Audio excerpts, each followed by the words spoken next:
Welcome. My name is Douglas Getz, and you've found your way to the Diving and Thriving podcast. Here, we have enlightening conversations about how we can better navigate this sometimes crazy world we live in. From refreshing spiritual perspectives to tips about personal growth, the focus here is about how we can become better human beings. So I'd like to thank you for being here today, and I hope you enjoy this episode.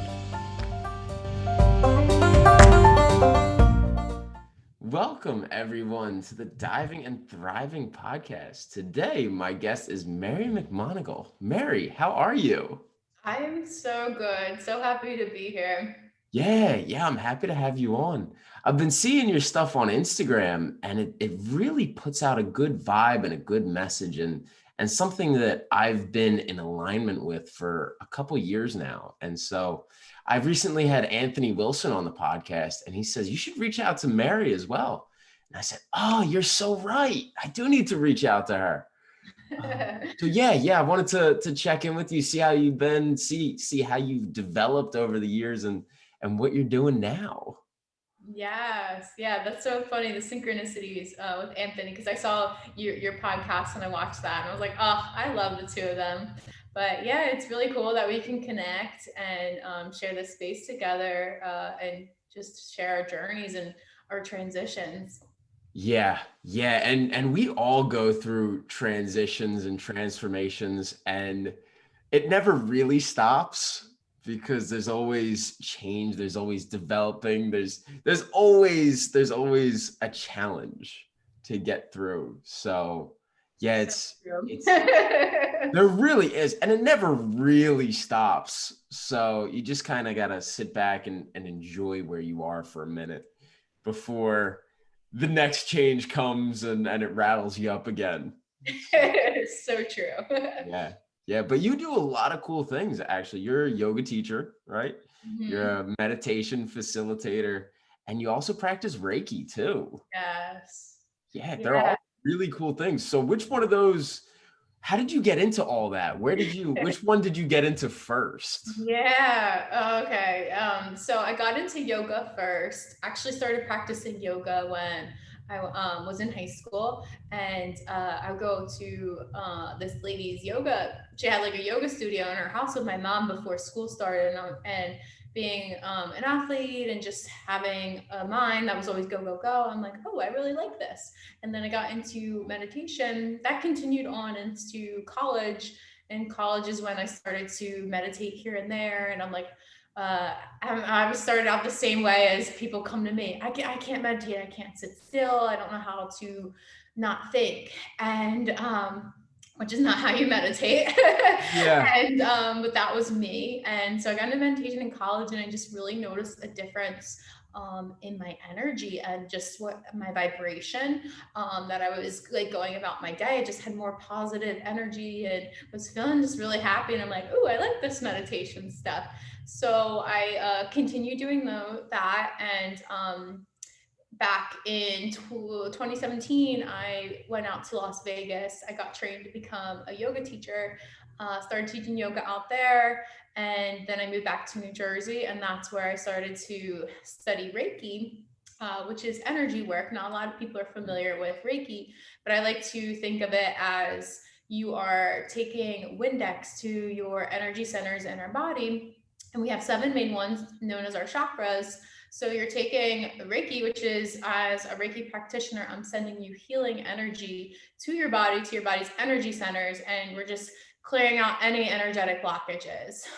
So a lot of times people say, I'm just kind of feeling like low energy. I call it low vibe. So having a Reiki session is basically just like shining it up, allowing all those blockages to clear out. Or if you already are feeling really good, just enhancing them. And I started getting Reiki done on me when I was in high school as well. My mom would go to this lady who I didn't know what she was doing at all. So I called her the witch doctor because I had no idea. She was this like hippie lady. And so my mom would go to her. And the one day I was in the waiting room and she said, oh, do you want to see what it's like? And I'm like, yeah. And I felt amazing. Like, oh my gosh. So at 16 years old. And so I started going back, and then years flash forward years later, I now call myself a witch doctor, and not so to speak. I was joking around, 16-year-old me, with 16-year-old me now looking at 27-year-old me. Whew, 11 years later, and be like, what? And it's been the most amazing thing to come into my life. It's just been the icing on the cake, aside from being able to do yoga, to teach yoga, to learn meditation, to now facilitate meditation, and then become a Reiki practitioner. And now I actually train individuals who want to learn Reiki and do it on themselves to heal, and then help heal others. So that's how I got into all of that, and where I'm at now. Yeah, that's awesome. That's really good. And I can tell that you really enjoy helping other people and really enjoy helping other people improve their energy or feel better too, because it feels really good when we help others. It does. It absolutely does. Like, for a while, I always knew my soul's purpose was to help others, but I was so focused on helping others heal before actually healing myself. And I'm gonna give myself a pat on the back here, because this actually just happened like 20 minutes ago. I ran into somebody who I knew, and we're talking, and I'm just like, oh my gosh, they need so much help. Like, well, like they were telling me they need help, and I'm talking with them, having a conversation. But I can just tell where they're at. It's almost like, with our own healing journeys, you have to learn to start to help yourself first. And then you can really, help yourself first by maybe asking for help or reaching out to people. But in that moment, this is where I'm giving myself credit. In that moment, I want to be like, oh my God, like, here, come do this, come under my wing and I'll show you. And it's like, no, when people are ready to heal, they truly will come, and they come and connect with me. So it's been a really beautiful thing to learn that I absolutely love healing people, but I know at the same time, I can't go out and save the entire world, but I'm going to save the people. I'm going to help the people who are meant to come to me when they're ready. So it's been really it's been a lesson for me as I continue on in my journey, that I absolutely love helping people, but would come to a point where I was getting drained and in low energy, because I wasn't filling my cup up first. So I had to learn how to help myself first, to then really find the enjoyment and happiness in helping other people. Yeah. That's a really important point too, because what's the saying? You can't fill from an empty cup. You can't. Yes. Yeah, so it definitely is important that we take care of ourselves first, number one.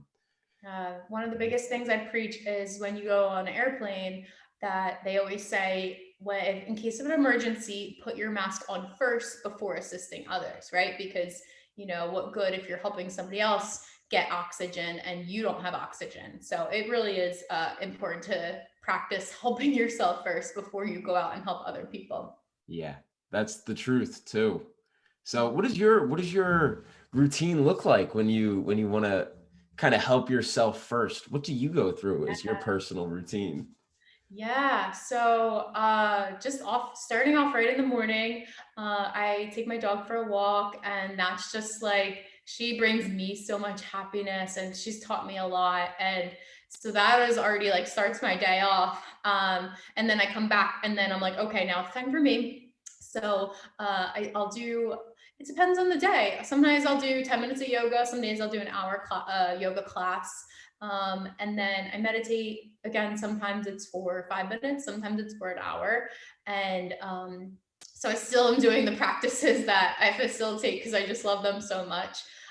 So definitely yoga and meditation, I'm big on practicing. And then lately, my mantra has been to have fun, have as much fun as possible, because that really helps raise our vibration and our energy. So I have been just having dance parties if I'm like in the middle of the day, and I just need a break. I'm like, blare the music, dance, moving around, just tapping into my body. And then also another big thing that I absolutely love is rollerblading. This actually came to me in a vision, in a meditation. I was on the beach, and I'm connecting with my higher self, and in my meditation, I'm like, my guides and my spirit team was like, you need to have some more fun. And I'm like, well, how am I going to do this?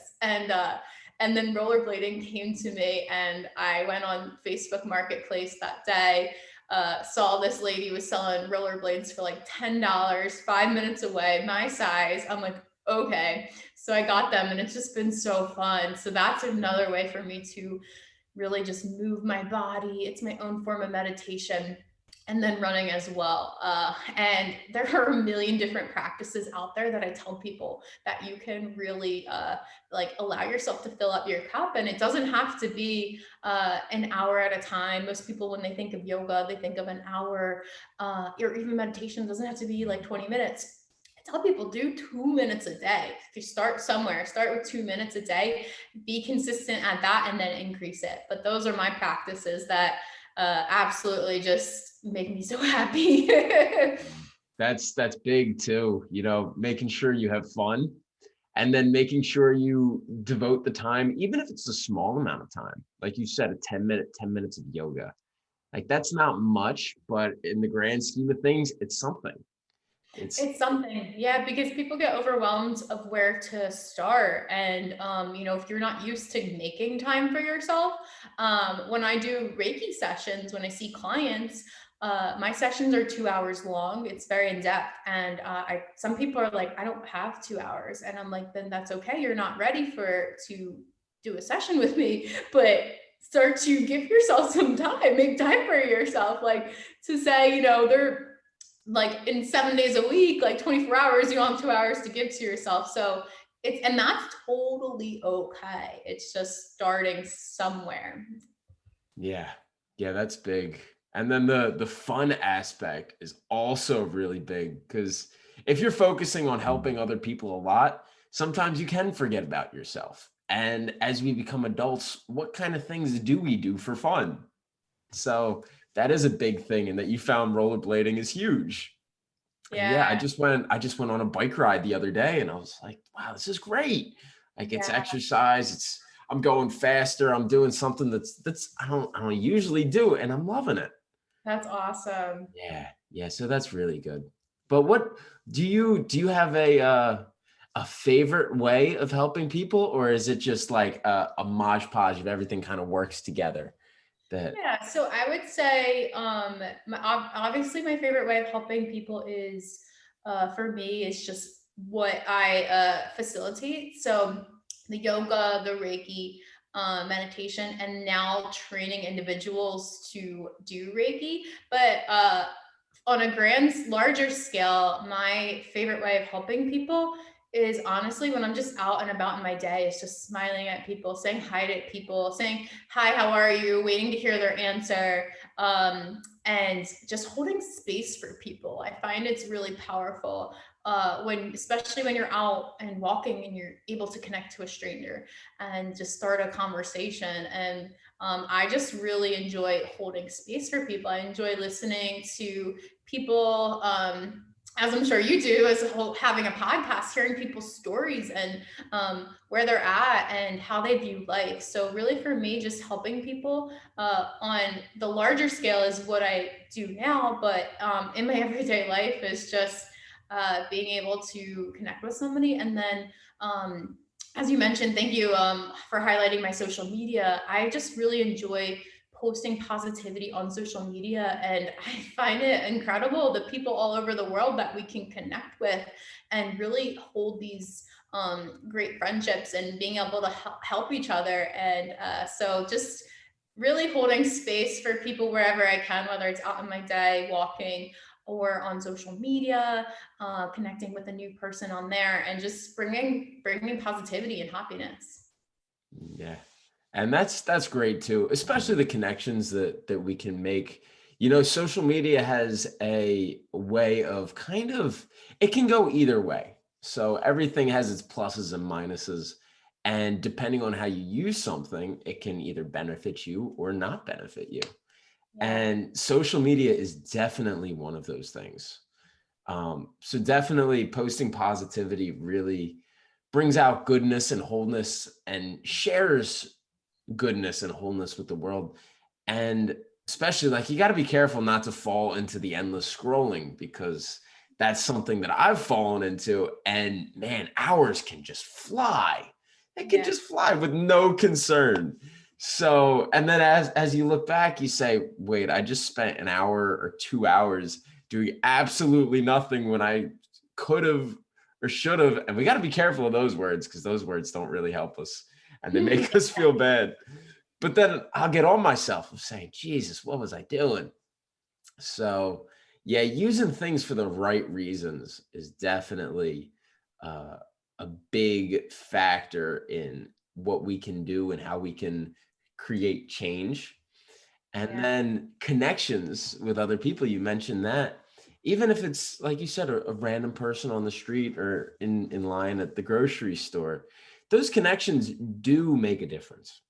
They They do. absolutely do. And they bring joy and they bring smiles too. And the more smiles you can bring to random people and yourself, it's a breath of fresh air. It really is. I was just before I hopped on, I was listening to this song, and I forget what song it is now, but a lyric jumped down and it said like, we all are one. And I was like, wait a second, we really are. Like we all are connected. So we really all are one. So if you can, if you're feeling good and you're in a good state where you want to say hi to a stranger, and if they don't say hi back, you're not going to get upset, because that was something I had to work through because that came down to I wasn't filling up my cup. I wasn't like, I needed to say hi so Yeah. they could say hi so I could feel good. Now it's I feel good and I want to help spread that. So and connect. So really just knowing that when you are in those moments and if you're able to create a micro connection, and I say micro because it really could change an outcome of in an individual's day, that person, or even your day, because you never know what you're going to get out of it as well. Yeah. Yeah. And then you also never know where the conversation may lead as well.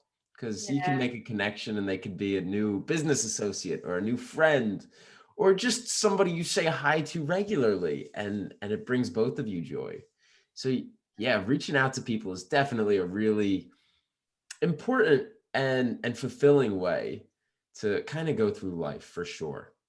For sure it is. So yeah, good for you for spreading the good vibes and the wholeness into the world. So you teach Reiki and Mhm. you teach pretty much all three, right? There, yeah. You do. When did that start? When? Yeah, so I've been teaching yoga for almost 5 years. Meditation I started to do a year ago. And it's funny because I never like I was judging myself. I was like, oh, I'm not like I don't think I would be good at meditating or doing a guided meditation, even though I would do that in yoga. I would guide people into Shavasana, which is a meditation. So when things back in March of 2020 happened and everything shut down, I started to do some. Uh, I was getting contracted to do guided meditations, and they were going really well. And I was like, I really enjoy teaching meditations so much. And then I became a Reiki master, which basically means you're able to facilitate and train people in Reiki. And I became a Reiki master, I want to say back in um, the summer. I believe it was June of 2020, June of 2020. And so I started to teach people because a lot of my clients who I fell in love with Reiki because as a practitioner giving them sessions fell in love with it and we're seeing their lives transform. They were like, I want to be able to do this and I want to be able to do this for other people. So I started to after I got my master level certification, then I started to basically teach people what I was doing. And now it's just been so cool to see the ripple effect of how Reiki has helped them and really connect with themselves. And now seeing them help other people and connect with themselves. Yeah. Yeah, Reiki is one of those that I haven't dived too deep into. in all honesty. So I kind of want to dive into that because I'm curious about it. I've done yoga and I love yoga. The fact that you can focus on positions and have your attention be on the muscles and what you feel and the transition between positions, and also being aware of your mind and where it's at during your yoga practice. And then meditation, the same way. There's like a couple different meditations you can do. One is just watching your thoughts as they go, and Yeah. then another is a more guided meditation where you're trying to go for an outcome, or you're trying to Yeah. create a certain situation. And they're both beneficial. But Reiki is something I really haven't dived into. All I know is that it's energy work. Yes. Yeah, so I can definitely dive in and share a little bit about it. But I love what you said about yoga with your body, because I tell people yoga is not about doing crazy poses or being flexible at all. It's really just connecting with your body. So I love that you said, you can feel into your muscles. And so yoga is just a great practice to connect with Yeah. Yeah, your yoga's great because it can show you where you're tight, how far you can lean, where your instability lies, and different things. Just by doing different poses, you say, "Oh, this I'm more shaky on this side than the other side." yeah. That's just an interesting thing to be able to take inventory of your body. Yeah, absolutely. It's just you're like being able to connect with your body in a whole different level. And then adding meditation in on that is being able to basically connect really inside your body with yourself. Because we all have our own answers wherever we're struggling. It just takes time to dive in within ourselves to pull them out and um, get there. And that's really done through quieting the mind and through meditation. Granted, there are other, I call them other meditative practices. So, like rollerblading for me is a meditative Mhm. practice, going for Yeah. runs. Maybe some people it's going to the gym. But if you really want that full moment of clarity, it does come through really being in a quiet space or doing a guided meditation. And then Reiki is basically, as I like to say, like the cherry on top of it all, because Reiki hits on our four bodies. So it hits on our physical body, our mental, emotional, and our spiritual. So while yoga is kind of more of a physical practice, they all hit on a little bit of the four. But Mhm. yoga being more physical, meditation being a little bit more spiritual, maybe a little bit mental because you are trying to release your thoughts, and then Reiki hitting on all four of these bodies in our body is just really going to allow yourself to fully connect. So in a Reiki session, all my sessions are done remote now. So we meet on Zoom, and I guide an individual into a meditation, and I am dropping into a really relaxed state. So I'm dropping into a theta state. So I'm able to just connect with myself. And then I am inviting in the energy of the person who I'm working with. And they're usually laying in their bed or somewhere comfortable. And I'm sending them the Reiki energy. And during that session, they're going to feel chills, warmth, tingling, maybe really, really heaviness. Some people feel really, really light, or like almost like an outer body experience. For each individual, it's different. And how I always explain that remote Reiki works is energy is like Wi-Fi, right? There's all this connection around, and we can connect to Wi-Fi, but we don't necessarily know how. And Reiki is a very similar way, where I'm able to draw in your energy and connect. I always like to think of it, it's almost like a form of prayer, but it's really powerful because we're both sitting down at the same time, sometimes with an intention if somebody's working on something specific, and then just allowing the person to be and allow the energy to go wherever it's meant to go. And then I'm an intuitive practitioner, meaning I am able to connect to another individual's higher self, maybe their spirit team, angels, guides, but basically this greater consciousness. And I write down everything as I go. So as I'm sending Reiki energy, I'm writing down what's blocked, why it's blocked, and what they can do moving forward. And after the session, I guide the person out of meditation, and we go over everything. And that's why it's 2 hours long. And the people moving forward can really know where to navigate themselves. So it's not just like, come in, this is get some healing and then leave. It's like, hey, I really want you to take this serious and know that like you are headed where you need to go, but this is how you can help navigate it. And so it's really powerful stuff. And just connecting with knowing how to reuse Reiki energy. And Reiki just means life force energy. So you're just connecting to the energy that's happening around us, and really knowing and understanding not only how energy affects us, right? So if it's a nice day, you're more likely to want to go for a bike ride or go maybe rollerblade, and you want to do activities. Or if it's like cold, maybe it's just like, oh, a Netflix and chill kind of day, eat some comfort food. That is how a specific way how energy affects us. So when you can understand your own energy, it's powerful. Yeah, I like that too. That's really cool that you can pick up those kind of things from somebody's energy and their energy field. What things, like an example or two, what things will come up? Like what things? Yeah, well, Yeah, and I love how sure. you mentioned it's cool, that I can do it, but everybody is capable of doing it. And tapping into, right, as I said, as you tap into your own energy, the more you can understand your energy, you can understand energy as a whole.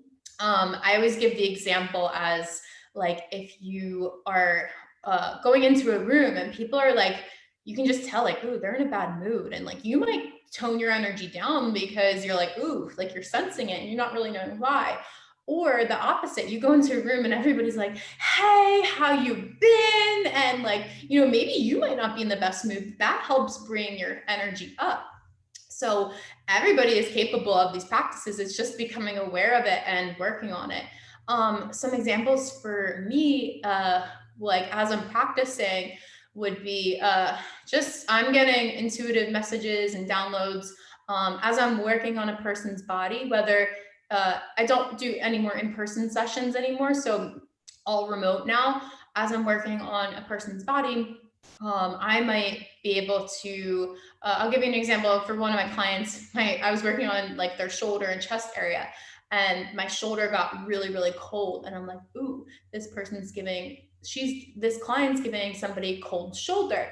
And then just connecting with my intuition, like I connect intuition being my higher self, higher consciousness. I was able to pull out, oh, it's a male. Oh, it feels like a dad. And it all connected for her. And that's what I teach people, because when you learn how to connect to energy, then connect to your body, you can connect more to your higher self. And higher self just means that inner part of you, your soul, your heart. You can connect closer to God, the universe, your angels, spirit team, whatever you want to call it. It's just a higher vibrational level. But it all comes from within yourself. So I teach people how to do that themselves. My program is called Awaken Your Intuition, because that's really what it is. You're just awakening and diving deeper into your intuition. So it's really just all intuitive based. And once you learn how to trust that, that's a really big thing. Because, when I first started out and I'm like working on people in person and getting these messages, I'm like, oh my gosh, this sounds crazy. But I would share and they're like, whoa. Yeah. Yeah, it's funny when you do dive into the intuitive realm that strange things do come up. You can't really explain it, but sometimes it just hits. Yeah. And yeah. I always say the stranger it is, the more accurate it is. So like I'm like, I'm not thinking about like a walk in the park or whatever, and that might come up as I'm working on somebody's Reiki, and that might have a significant meaning for them. So usually the stranger it seems, the more so that it's your intuition coming through accurately. Yeah. No, that's really good. So what are some ways that we can connect with our intuition? Like, Yeah. does that come from what we talked before and kind of filling your cup? Or is Yeah, there, yeah, absolutely. So it really does come with filling up your cup first, because uh, that's giving yourself time and space. And giving yourself time and space to be with yourself is really, really important. So spending some alone time with yourself. And that could just be as simple as it could be gardening. It could be going out to take a walk, be in nature. So filling yourself up in that way first is a great way. And then to connect to intuition on a deeper level, just talk to yourself, whether that's out loud. And I love doing that. You know, if you're not comfortable, go to a quiet space, or maybe you want to need clarity on a certain situation. Grab a journal, a piece of paper, or go into a meditation and say, okay, I need clarity on this situation. Close your eyes, breathe, and you're going to hear a voice, and it's going to sound like your voice. So that's how most people think that they aren't connecting to their intuition, because it's not some like guy with an English accent that's going to come through. It's going to sound just like you and your own thoughts. But a big important factor is into recognizing your intuition versus your ego. And your ego is just fear. So usually your intuition comes in and it's guiding you to just go for it, just go, giving you a push, and you don't really know why. And whereas fear can then come in through our own thoughts, our ego coming in as our own thoughts, being like, well, what if this happens, X, Y, and Z. So our intuition is more heart driven. It's coming from our heart, it's coming from our soul. And then fear and our ego is fear, just all the what ifs. But a really big piece that I also tell people, everybody's connected to their intuition in their life. And that always just comes from that gut feeling, right? It's like, whether it's you're in school and you're like, I know the answer, but you don't want to say it. And you're like, see, I knew it. Or you're going somewhere and you're just like, I just have this inner knowing of this is going to happen, and it comes true. Or another example could be, maybe you had a dream about somebody and then they call you the next day, or you're thinking of them and then you see them. So those gut feelings are little pieces of your intuition, and it just takes recognizing that and giving yourself credit for that, because the more that you recognize it and be like, wow, that's cool that that happened, the more you're going to connect and dive in deeper. But yeah, as you said, coming back full circle, it really comes with filling up your cup, then spending time with yourself, just an activity. Again, it could be 2 minutes a day, it could be 2 hours a day. But each time, it's really important to be consistent at it every single day. Not going like a week at a time and then being like, oh my God, I'm just gonna uh, go into the woods for the whole day by myself. Like, little bits at a time will really help you connect to who you are at the core. yeah. You mentioned something really cool about intuition versus ego, or higher self versus ego. And that's actually a really big concept in itself, because of the Yeah. amount of people that live their lives through an ego lens. Yes. And that lens can mess up a lot of things. And I've seen it myself firsthand, as well as I've seen it through other people. And they act in ways that, one, it's detrimental to themselves because it's not always the most genuine. They could be getting angry, or they could be feeling a certain way, and it's detrimental to themselves. It's detrimental to other people because it's not giving off genuine care and love. And yeah, that's one of the biggest things that honestly I think we have to be aware of as people, feeding into our egos too much. Yes. Mm. Yeah. And I love that you said that, because our ego basically wants to keep us safe. Our ego is trying to say, like, right? I mentioned it's all the what ifs. So our ego is like, thinking of like everything that could go wrong, meaning like, yeah, it's not genuine, but it still is like trying to protect us in a way and keep us safe from and just allow us to stay where we're at. But we by human nature, we have to grow, we have to learn, adapt, and change. Adaptability is a really big thing, and that's where our intuition is like, come on, let's keep going, let's grow and push.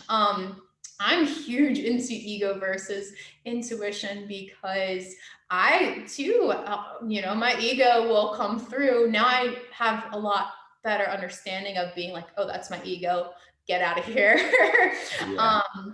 But for me, actually, when I became a yoga instructor, I was in grad school at the time and I was miserable. I didn't want to go the whole summer. I was dreading it. And I didn't really know why. And because I wasn't fully allowing myself to embrace why. Maybe if I wanted to connect with my intuition, my inner self, I would have sat down and be like, Mary, why don't you want to go to grad school? And I would just talk to myself, talked it out, wrote down. But instead I went because and I really wanted to become a yoga instructor. I told people, my parents, that I think I'm not going to go and I'm going to go become a yoga teacher. And they're like, no, you do that. Like get a real job, then make a ton of money. And then you can go do all that. And I'm like, do all that when I'm like 50, like that's like, no. Yeah. So being able to realize that a lot of the time our ego is not even necessarily, it's not our beliefs. It could be just from stuff that we have been taught as kids, or maybe the people that were around.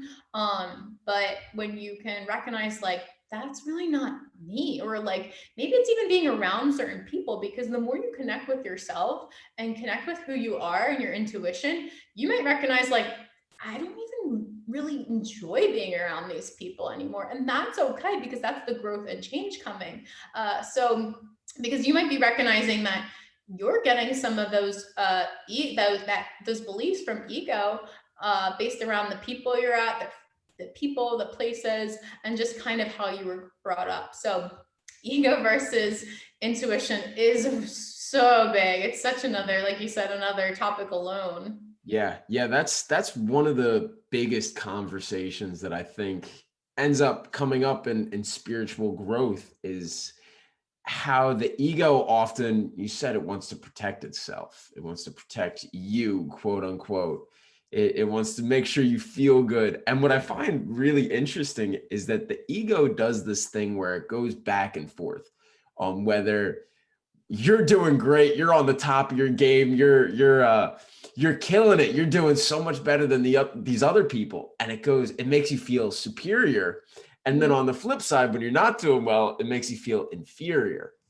And Yeah. so it plays this really tricky game with you, just to kind of like keep your head busy, I guess, to also keep you out of the present moment, because when you're in the present moment, the ego is not there. And Yes. And yeah, that's it's so important to have fun, because the ego, like, just, yeah, like you said, it isn't there. And you're so spot on. It really is like like almost like a thermostat in a way, like, oh, am I being too like like sometimes for me, if I'm like really feeling confident and powerful, I have to check myself like, oh, okay, is this like almost like a spiritual ego, or is this like genuine? It's genuine, cool, awesome. Or if like I'm like, oh my gosh, like the limiting beliefs are coming in. And our ego really just is our shadow self. And our shadow self meaning just uh it really is, even though it can be difficult to navigate, and maybe it comes off like scary in a way. It's really not, because our ego and our shadow self is like a glass ceiling, and once you can break through that glass ceiling, then you're able to just recognize it and be like, oh, thank you, because you tried to keep me stuck, but I recognize that. And then I recognize, oh my gosh, that's the hammer that's going to allow me to break through that glass ceiling. So in our own way, our ego, our shadow self, really, it's trying to keep us safe and protect us, but it's because it's preventing us from our growth. But when we can recognize what it's preventing us from specifically in your life, then that's your key, right? That's your hammer to break through that glass ceiling and be like, yes, this is me. Yeah. Yeah, it really has the ability to hold us back and keep us in certain ways. And yeah, that's some of the hardest work that we really need to go through in our spiritual development, is kind of really looking at ourselves and saying, does this action, does this behavior serve me, or does it not serve me? And especially in reactionary moments, like something happens and we lash out, and okay, that happens. Now we have some time, we can breathe, now we analyze it. It's like, wait, what just happened there? Why did I flip out at him? Yeah. And it may, like, large majority of it's ego, or it's protecting yourself in a legit, uh correct manner, in setting up boundaries and saying, hey, look, that's I Yes. respect you, but you can't do that. So there's always a way that we can kind of assess ourselves, and self-awareness kind of is the key to all of that, to be able to reflect and say, hey, that was really not me back there, and I want to tell you that, and I want to apologize. Yeah, exactly. I love that because self awareness, as you said, it really is the key because I'm big on preaching self awareness, connect with yourself. Because a lot of people think, like, oh, Mary, you're just always happy all the time, which I'm happy a majority of the time, but I'm able to really experience true happiness because those times where maybe I do feel angry or I'm upset and I want to cry and I don't know why, I allow it to happen. That's really the most important thing. My brand is called True Vibe for a very intentional reason because I always say life isn't all good vibes, right? We see good vibes everywhere, Mhm. but things beyond our control happen. But when you can learn to control how you react, that's when you can really enjoy the good vibes a lot more because you're coming from a true intentional vibrational place where you understand yourself, and that takes work, but it really is important to bring in that self-awareness too. If you're There are days when I wake up and I'm like, I feel angry, why am I angry? And maybe I still do my practices and it clears out, or maybe I need to dive in a little bit deeper and really understand where this is coming from. Sitting in that anger or sitting in whatever is coming up for you is the best way possible to release it, because oftentimes people think, oh, well, just be happy, throw a smile on your face, which is all great, but if it's coming from a deeper layer within yourself, that's where connecting with the self-awareness is so important, because you can really understand yourself, and notice where maybe you are being triggered, and instead of running from the triggers, right, the ego saying, oh, no, no, we don't need to worry about that right now, we're fine.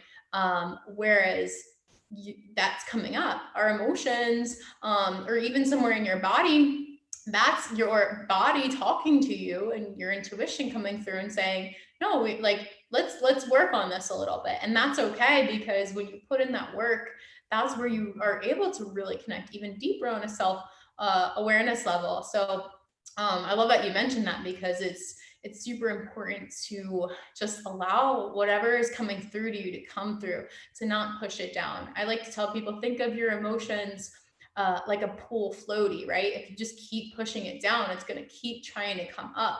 So Mhm. it's better to just allow it to come up and then for it to clear out, and you're going to feel so much better. And that's when you will truly be genuinely happy and positive. Yeah.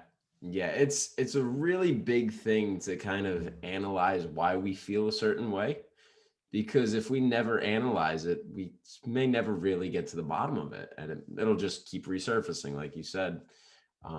I've found that having conversations with myself, and I'll write out my thoughts. So I Right. really like to write out my thoughts, because there are times in the day where I'll have reoccurring thoughts and about a situation or something. And I'll spend, sometimes it just takes 15, 20 minutes of writing out thoughts of, why do I feel bad, and try to pinpoint it. And then, okay, so I figured that part out. Why though? What's next? Why do I feel it? What should I do about this? How should I look at it in a certain way? Because perspective is really important. And after like I'll write kind of a whole, I guess, timeline of thoughts, or a sequence of thoughts. And after I do that, I kind of end at a very valid point, and I say, okay, that's what I'm going to focus on now. After, I'm not going to start going through the whole cycle again. I'm just going to focus on that last bit that I took away from it versus go through the whole cycle. Because the amount of times we do that during the day, I learned this really good word. It's called ruminating. And Mhm. what that is that's just thinking the same thought over and over and over and over again. It's obsessing. And breaking out of that obsessing, ruminating cycle is incredibly tough at times. So yeah, meditation is huge. Yoga is huge. Going on a run, doing something fun, sitting with yourself, and even writing through the thoughts help you figure out how to break out of it. Yeah. And these are real life skills that don't get taught too often unless you're in a real bad state and you're actually trying to figure it out. It's not I don't even think it's really taught in school. It's busy. You're busy Yeah. learning algebra and physics and not how to keep your mental well-being at a constant high vibrational level, or how to deal with yourself when you're not feeling well. Yeah, I love that you mentioned that because, yeah, it's unfortunate that sometimes we don't learn these practices until we've hit a breaking point. But I also love what you said that a lot of this stuff, when you're doing self work on yourself and self awareness, it's really about perspective. And at any given moment, you're holding your power to say, okay, maybe I didn't like that I said that, but you can allow yourself to let that go. Just say, for me, visualization is a really big thing. I just go in, I visualize the conversation that I had with somebody, and what I did say, I feel it. I feel what emotion was connected. Maybe it was that anger, maybe it was like taking it too personally. And then I allow it to leave by visualizing what I wish I had done in the moment. And then I move forward by being like, boom, I know that the next time if a situation like that comes up, I'm going to handle it. So it's just about giving yourself that key to your own perspective, being like, I know that next time I'm going to do better. This was something that I learned through a really low point. For a while, from high school up until even a little bit after college, I had a really bad eating disorder, and there would be some days where that were really really bad, and I would say, okay, tomorrow is a new day. I'm going to forget that that happened. Um, Not necessarily, well, at the time I was trying to forget that it happened because I wasn't ready to heal that. I just wanted to be able to get through the next day. So instead of being like, Yeah. yesterday was such a bad day, it's going to carry over into the next day, I'd wake up, I say, Mary, it's a new day. Let's go. Now, granted, I had to work through why that was coming up and heal through that. But in the moment, I just needed to be able to get through and enjoy the next day. And that meant from like, okay, let's let go. I'm holding the key to how I want to feel in this moment. Another big thing is if somebody says like a rude comment or something mean, you can choose to hold, or I always give the example of like when you're driving and somebody cuts you off, right? And you might get all frustrated and angry, and you can choose to hold on to that for the rest of your day, right? If you're going to work, you might be like, I'm late because this happened and that, and just pour out your anger. When it really is all about perspective. You don't know what that person, maybe they're rushing to the hospital to go see like a dying relative or whatever, but it's at the end of the day, it just comes back to your perspective and just allowing yourself to give the key to yourself to be like, I'm gonna let this go. Yeah. Yeah, it's big. It's how we think about things when bad things happen, or if somebody cuts us off in traffic. I found I will default to giving the person the benefit of the doubt, and I'll say, they're just having a bad day. Like I'll give them their space. I'm not going to infringe on them. I'm not going to try to make it worse for them or anything. I'll just let them go do their thing, because whatever vibration they're on and where I'm at, we're not meshing right now. So I'm gonna breathe. I'm gonna let them do their thing. Another thing that I found is really interesting is that when I drive and I'm on the highway and it's kind of jam packed, or everybody's going 65, 70-ish miles per hour, but there's a lot of cars packed together real closely. What I find, and this is kind of like a life hack that I discovered, is that I'll breathe, just take a deep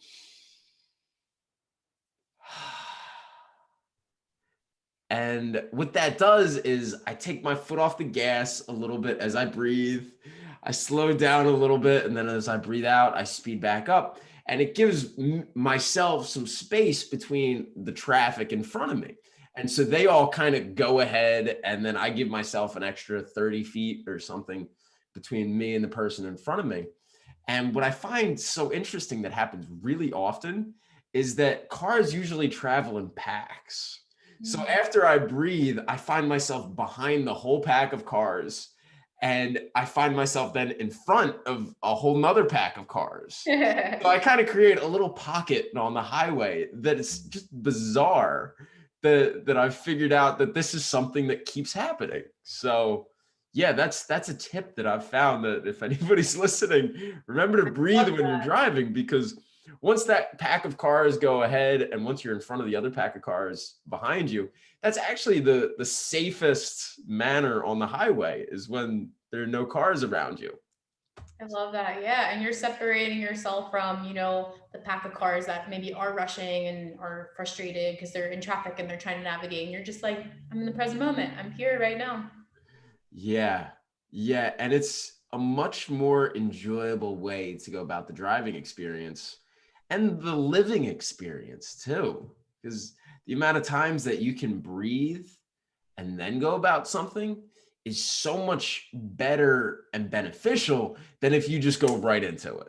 Yes, it's so true. I found myself doing that in situations with my family for a Mm. really long time because they're not supportive of what I do and who I am. So it was been a really a journey itself. And in moments I would have to either so I would start off biting my tongue before I spoke. I'd bite my tongue, I would take a breath, and then I'd speak because I was just reacting right away. And Yeah. taking that breath to clear that energy and then speak my truth in a way to that I feel comfortable and genuine and authentic was really helpful. Yeah. Yeah. And I find that really interesting, that family is one aspect of our life, of our lives, that really can trigger us and bring us back to childhood and bring us back to a way that we're responding unconsciously. And Yeah. so for some reason, it's probably because we've been attached to these people since the beginning, since we've entered this world. So there's such a long history with these people that just breathing sometimes is not possible. We're too caught in, we're too locked in to really just hold up. Okay. All right, let me explain this lightly. And then yeah, reactionary practices don't help sometimes. And that's actually, I feel like, some of the biggest challenges we have in life is dealing with our family. Yes. Yeah, it family is a big one, especially for me because I when I started diving into this journey, I was actually surrounded by people who their family was so supportive of them and were like, "My child is amazing. She's a yoga teacher," whereas mine were like embarrassed of that. And so I for a while held resentment. I'm like, well, why can't they just love me for who I am? But as exactly as you said it, right? They hold these titles in our lives, and we've been with our family from day one or wherever. And so in my head, I was creating all these titles, and this person's my mom and my dad. They're supposed to unconditionally love me. But again, at the end of the day, it all comes back to yourself because in perspective, you don't know what people are going through, have gone through, even with your own family. So as I was able to realize that, then that really helped me along the way of understanding myself more and being like, okay, maybe they don't get what I do, but that's okay because I get what I do and I love it. Yeah. Yeah, being able to embody what you want to do is huge, especially if you're not getting the approval from the people around you. And yeah, that's a really tough place at times, and I'm sure a lot of people go through it. And like, what's the answer to that? What's find more people that are supportive. That's I'm sure that's one part of it. Yeah, so love and compassion. So if you're able to, again, it really all comes back to you, yourself, filling yourself up first. This is something I'm really big on preaching because if you're giving yourself so much love that you know, okay, I'm happy, I'm genuinely, authentically happy, and then you can have compassion because you can recognize that maybe that person doesn't understand what I'm doing, but that's okay because maybe there's certain things in their life they do and you don't understand. So, but when you can come from a loving, give yourself love and compassion first, and then when you really are coming from a place where you're energetically vibrating off love and compassion, then you can just love people for who they are and where they're at and whether they understand you or not because you're giving compassion to them. And maybe you're not going to get it back, but the more compassion that you give is energetically going to help them in a way, whether they realize it or not. Yeah. That's big, is to, yeah, come from a position, from a standpoint of love and compassion, especially for yourself, because that's huge. And then for the other people too, because that's what we want to put out into the world. That's what our higher selves want us to put out. And yeah, it helps us feel good. It helps others feel good, even if they're kind of blinded by ego or blinded by fear or like whatever other thoughts that kind of block the love and everything. And it's not It always the easy route either because you know it's easy to it's easier to put hate or fear out there or on somebody else, right? If somebody's projecting their fears onto you because they don't have compassion for themselves, and they're projecting that onto you. So it's easy to project that back. Whereas it takes strength, and that this is a muscle that you have to build. It's takes these practices of connecting with yourself, your self-awareness, your intuition to strengthen that muscle, to strengthen the love and the compassion muscle to give that back because it's not always easy to just do it right away. And especially I tell people it's important that it is coming from a genuine way because maybe you are feeling a certain type of way, but you're like, oh, it's all good, it's good vibes, but you're not truly getting out what you want to actually speak. And but if you take, like we said, take that breath, take a moment, clear,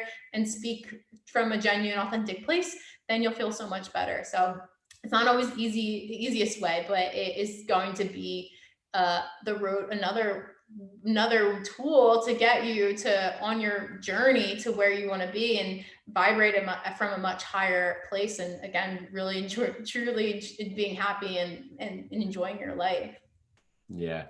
And that's what we really want, honestly, is to vibrate in a state of love and happiness, and to feel compassion, and to be able to go with the flow, and if somebody's not feeling so great, to be empathetic. And yeah, that's definitely a place that we want to end up at, or start at as well. Start our day there.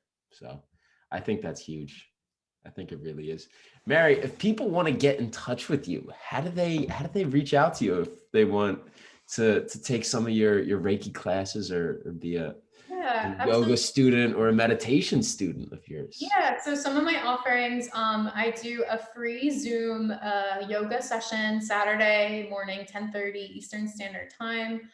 When it gets a little bit warmer soon, I do a beach yoga class in person here in New Jersey, right outside Atlantic City. And then I offer a free guided meditation session on Tuesday nights, Eastern Standard Time from 8 to 8:30. And then I currently am not taking on any new clients for Reiki, but feel free to reach out because maybe if you're watching this at a different time, I might be, because I am giving all my focus and energy on my students that are in my program, Awaken Your Intuition. And my wait list for that for the next round is open, and we already have some incredible people ready to awaken their intuition, a couple men and women. So it's really cool. But to connect with me, there are multiple ways. You can check out my website, which is truevibewellness.com, or my email, truevibewellness@gmail.com, or any of my social medias. I like to hang out on Instagram. My Instagram is Mary, Mary MC4, Mary MC4. So feel free to drop in on there, send me a message, and just tell me if any of the stuff resonated with you. If you have questions, need tips on your own self practices, connecting with your intuition. My purpose is to help guide people into that. So I absolutely love it. Yeah, that's awesome. And I'm sure, because I've gotten a lot out of just talking to you, and you definitely know what you're talking about too. So that's a joy, and I'm sure a lot of people could benefit from reaching out to you and then working with you on a deeper level. So I'm really appreciative that I got to spend this time with you, got to know you a little better, and got a better idea of Reiki, as well as the different ways that we can fill our cup. Yes. Yeah. Thank you so much for having me on and putting out this podcast. I always have so much respect for that, for people who are putting out great things and sharing this stuff with people. I know how I'm genuinely love podcasts myself. So, and I know that I get a lot out of them. So thank you so much for doing this and Yeah. for having me on. Yeah, I'm really a fan. Getting especially when you get to interview people that you know, and your friend group knows, and people in your town know. So it's a really Yeah. cool kind of like spotlight that you can shine on people. Yeah, I love that. Our backstory, going to the same high school together, and same small town. And I haven't seen you in probably like 10 years. Yeah, it's been a minute. Yeah, so it's really cool to be able to like come full circle in a way and recognize like that you've been working on your own self journey, your self awareness, spirituality, and being able to like now reconnect 10 years later and say like, this is who I am. You're like, that's so cool, and you're like, this is who I am. I'm like, that's Yeah. so cool. Yeah. Mutual appreciation and sharing is always brings about joy. It always brings about good vibes, and I'm such a fan of it. So yeah, thanks again for coming on. I really enjoyed this. Yeah, thank you again for having me. And thank you everybody who watches this, listens to it. I know you put it on your YouTube. So thank you guys. If you're on watching, it's know that this was meant for you and you're exactly where you need to be. And this is just a sign that you're doing great. So thank you. Yeah, stay awesome. Will do, Mary. All right, I'm gonna let you go. I know you gotta be somewhere. So thanks again for coming on, and Thank you. All continue right. again soon. Bye. All right, take care. Bye. Hey everyone, if you enjoyed that podcast with Mary McMonagle, give it a like, leave a comment, let me know what your favorite part was, and if you really enjoyed it, subscribe. If you're listening to this on Spotify or Apple Podcasts, then follow and share it with a friend, because the world needs more good vibes in it, and sharing a good message is always a good way. So thank you and have a wonderful day.